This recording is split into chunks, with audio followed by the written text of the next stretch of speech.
So today we're joined by Ben Hillier. Ben is the co-founder and head of operations at Voiz Academy.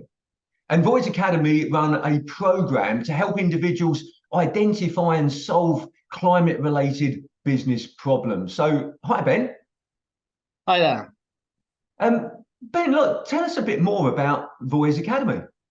Yeah, of course. So, firstly, thank you so much for having me on today, Simon. Really excited to talk about what we do. So, Voice Academy is effectively a climate career accelerator. So, what we do is we provide courses and training for people who are wanting to pivot into the climate sector. So, this could be people who are possibly at university who are wanting to launch their climate career, or indeed, more commonly now, are people who are having kind of in their early or mid career who are interested in pivoting into the climate sector and working on these big challenges, but don't necessarily have the kind of knowledge or the skills to land those roles. Kind of commonly, they might have, 5 or more years of required experience, but within the climate space, there's a huge amount of jobs and a huge amount of need for people to join that sector for us to hit these big kind of net zero goals and similar. So we hope to be as that kind of facilitator to help people land into the climate sector with the skills to make impact. Great. Okay. So, yeah, no, look, a great thing to be doing to help to educate people to then land those roles or introduce it into their current roles in terms of Yeah. climate change and sustainability. So, and you've got quite a unique way of doing that, Ben, haven't you? In terms of how how the process when somebody joins one of your programs. Tell us a bit more about how that works. Yeah, of course. So our process is really built around kind of design thinking and really having an active role when you're taking these courses. So within the first week, what we're doing is we're basically placing you in the kind of shoes of an actual sustainability analyst, a net zero consultant, or an ESG fund analyst. So straight away, you're looking at project-based learning assignments and actually looking at real-world problems. So you're looking at, let's say, Unilever's net zero plan and giving an evaluation on whether you think it's rigorous, whether you think it's transparent, whether you think it's actually going to be able to get us to net zero. So we really try to give people direct experience in the space rather than, or obviously supplemented with more of that classic online learning through lectures and expert speakers. So this all comes from one of our other co-founders and our CEO, Diego Espinoza, his experience within consulting and finance. And basically, he's trained and hired analysts within the space. So what he wants to do is basically give everybody the opportunity to have that kind of almost internship experience where you're given these tasks, you get to complete the tasks, you're paired with a coach and a sustainability analyst lead who will then give you feedback on the work that you do, help you improve. So we have a lot of kind of that collaborative reinforced learning as well. Sounds great. So it's that education through doing effectively, rather. Yes, Yeah, I like completely. it. So I'm really interested in terms of how you got into this, Ben, and how why you decided to start this. Tell us a bit more about that. Yeah, of course. So my kind of entry into the organization is actually pretty unusual in terms of my path. So the organization was started, or kind of effectively kind of a parallel venture was started in 2020 during COVID. And that was how kind of our ability to manage these online spaces and foster community online really kind of started, because obviously at that point there was no ability for that in-person portion. So that was started by two of the original co-founders, Diego and Yvonne. And then I actually joined the organization 2 or 3 months after that started. And that was when we were kind of more looking at like exploring the climate space. And then about a year ago now, when the organization, that original organization kind of closed and a new venture was started, because I'd worked with them heavily on that previous venture, I was then brought in with another colleague who'd been working with us that whole time as the four co-founders of what is now Voiz Academy. So I actually started helping with the organization while I was studying at university, was able to put in a lot of time developing specifically the kind of sustainable finance course with the CEO. And then that was able to give me enough experience and enough kind of reputation within the organization to then move into the co-founder position and kind of launch Voiz Academy in October of last year. Fantastic. And what's your role now within the business, Ben? What's your sort of primary objectives for you? Because you're a co-founder, but you're also head of operations, aren't you? Yeah, of course. So as we're kind of in an early stage, very flexible startup, the world of operations does expand quite a lot. So I do kind of have a lot of hats within the organization. But predominantly what I do is I manage when people kind of apply to one of these courses, they're interested, they want to hear more. I then manage that relationship with them from when they apply all the way to when they kind of graduate and then move into the alumni network. So what I'll be doing is making sure they're getting interviewed, making sure they know what's going to be happening on the program, keeping them informed with, future events that they may be able to attend. And then also once they kind of join, making sure they get onboarded. We have a variety of different learning platforms, connecting them with their mentors, making sure they're going to the events, making sure they have access to the lectures.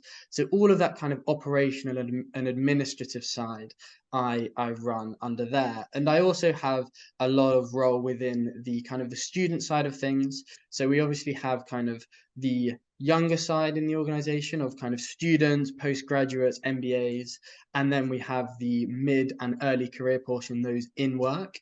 And I help with a lot of the marketing on the kind of the campus side. So connecting in with different university societies, career centers, and kind of helping promote us as an organization as a key kind of climate education provider through those avenues as well. Excellent, great. So obviously, like and you mentioned it there, like you wear a lot of hats, and this is something that I come across quite often with businesses and business owners and this sort of thing, is that you end up sort of trying to do a bit of everything, bit of marketing, bit of operations, bit of finance, bit of HR if you've got a team, etc. So how do you in particular balance all those those different hats that you've got to wear? Yeah, it's a really good question, and it's the biggest kind of point of advice I'd have for people who are kind of either looking to like start up a company or in working these kind of small, highly flexible startups. And it is quite difficult. We have a completely remote team as well. That's another kind of dynamic we have as an organization. So within the team, I'm kind of out of the 4 co-founders, we have one currently based in Mexico, one based in LA, one based in Croatia, and myself in the south of England. So you're also having to manage those online relationships. So it's very important to have strong relationships and communicative relationships with your team. That's very, very important. And being able to kind of understand when you're overloaded and then being able to kind of get people to help out is a very big part, because especially when you have that online dynamic, sometimes it's easy to get overwhelmed, especially if you're kind of working from home or working from a co-working space where you don't necessarily have that social connection. But kind of having key understandings of kind of prioritization within what you're doing is also very important, because there's never not another thing to be doing, if that makes sense. Like always, as soon as you finish a task, there's another task you're doing. There might be some kind of issues with kind of technical debt where you make things but they're not 100% made perfectly, because otherwise you spend too much time, and then in a few months time you have to revisit a kind of a database, or you have to revisit the website and things like that. So it's constantly managing how you can continue to grow and develop your organization without spending too much time fixing the problems that you weren't able to fully work on originally. So those are kind of 2 bits of advice I'd say for managing, having a lot of different tasks and a lot of different roles. Yeah, great advice, Ben. And I picked up a couple of things that you said there. So I think the first thing is you said about having those good relationships with the team, your team, and then you mentioned there about communication. I think that's really important, isn't it? Who does what? Having clarity of what each individual's role is in the business, because otherwise you can end up with some things being done twice and being duplicated, and other things not being done at all. So having that absolute clarity on who's doing what. And then you mentioned there about privatization. Look, I often find and hear from my clients that there's never enough time, and that's right. There never is enough time, and we can't create more time. 24 hours in the day, 7 days a week. But actually, therefore, what we need to do is prioritize the work that we've got. What's the most important things? What's going to make the biggest impact on the business? And prioritize it, and accept that some things might not get done, but as long as we focus on the priorities. You also mentioned there about the working. I call it working on and working in the business. What you sort of said there was actually, you've got to do your day-to-day work of working in the business, but then you also mentioned about working on the business and about looking at future growth and how you're going to get that. That's working on the business. So getting the right balance of those things as well. So some great shares there that you had. What other challenges have you found, Ben, in terms with sort of setting up and growing this business? Yeah, definitely. I think the biggest thing that has been a real development within the organization is really finding the pain point that you're trying to fix.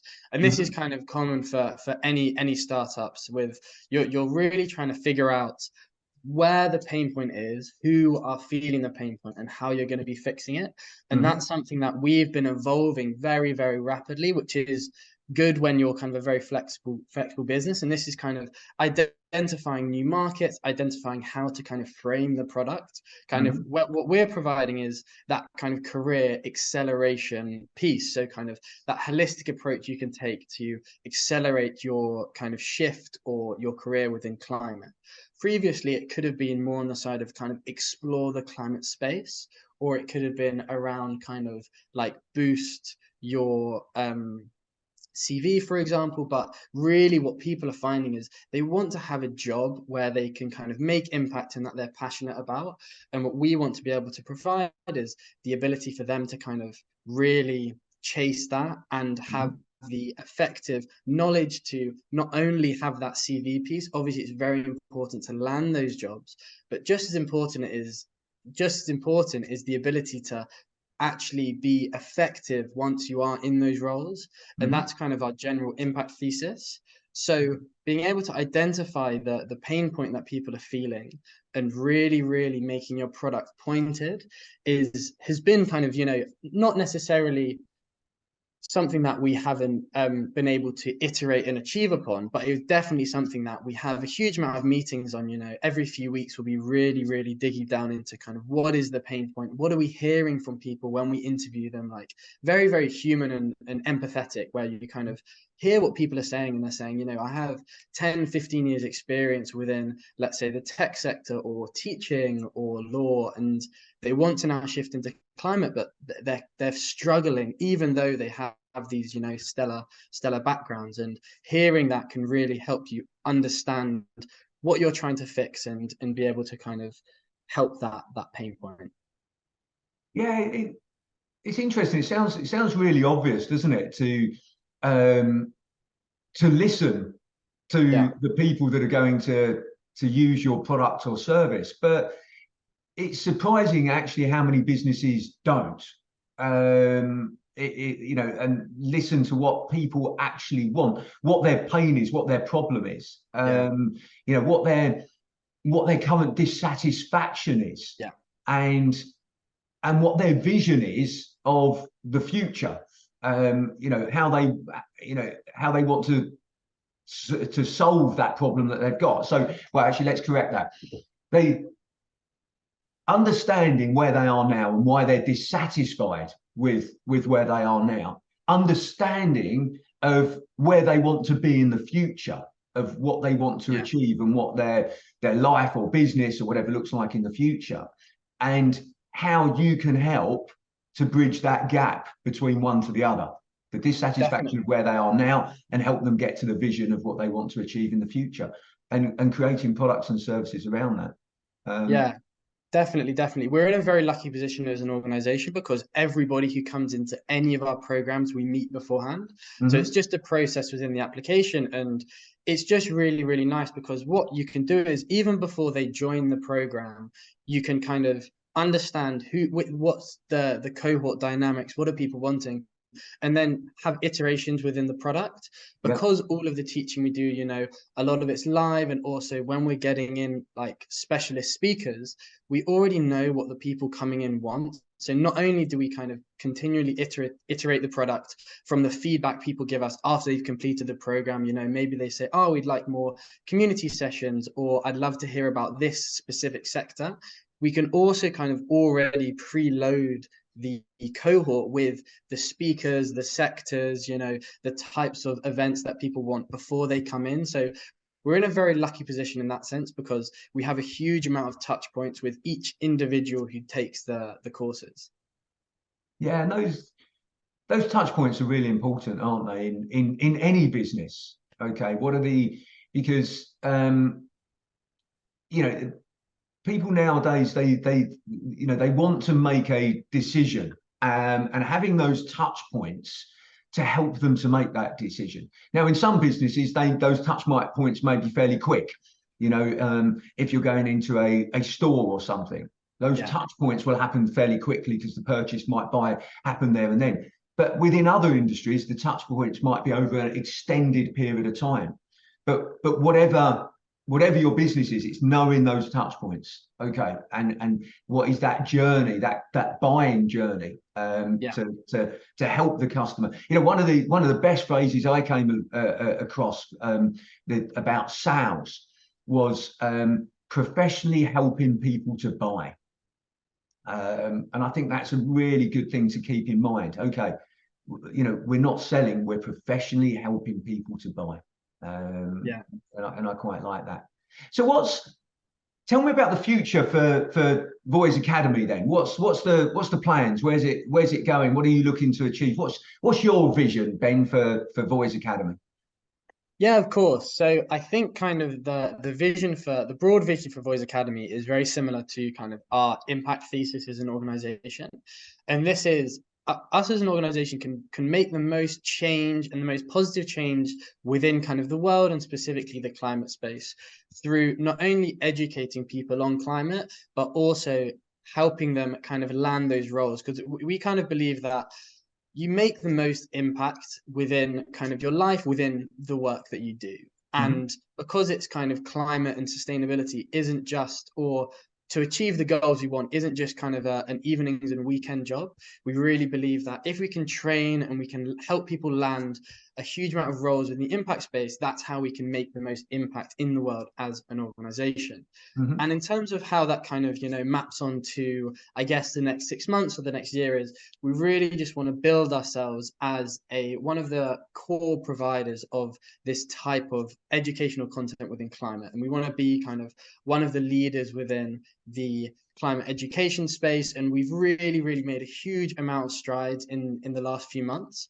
So we want to be able to have people come in. We want to offer a huge number of courses. Currently, we have 3, and we've just launched our 4th course, which is our Climate Careers Accelerator. This is a really, really exciting flagship that Diego and Yvonne have produced. It's very much around kind of direct coaching. It uses design thinking to empathize with the hiring managers, understand their problem, and then effectively pitch yourself as the product, and using this kind of startup accelerator mentality. And it's a really exciting product that we hope can help a lot of people. So being able to have more products come out, more sectors. We want to cover the built environment. We want to cover internal net zero strategies. We already covered the external net zero side. So really, really grow the products we can offer. And then lastly, we really want to have that kind of community grow. And I'm running a lot of kind of in-person socials in London. We're going to have one in Mexico City. We're going to have one in New York. So really excited to kind of give people the community that they want And a lot of people may not have that community of like-minded individuals around climate, and it can feel very isolating, and there's issues of climate anxiety and these other problems. And we really want to be able to help people find their people in climate and feel very empowered about the decisions they can make for their future. Like it. What a fantastic vision to have, because it impacts all of us. So Ben, you mentioned earlier about a learning that you had from from starting a business. What other learnings would you say that you would share with somebody about that you've learned since you've been in business? Yeah, definitely. I think so the one I mentioned earlier was kind of understanding the pain point. That was a very early one we discovered. And then also, effectively working with the team is another one, effectively communicating. And then I guess one thing that I would add is also being able to kind of understand your own capacities. And I'll add this specifically because a lot of kind of people who may be wanting to work in this space, or sorry, once you start their own company, could be working online first, possibly even by themselves at the start.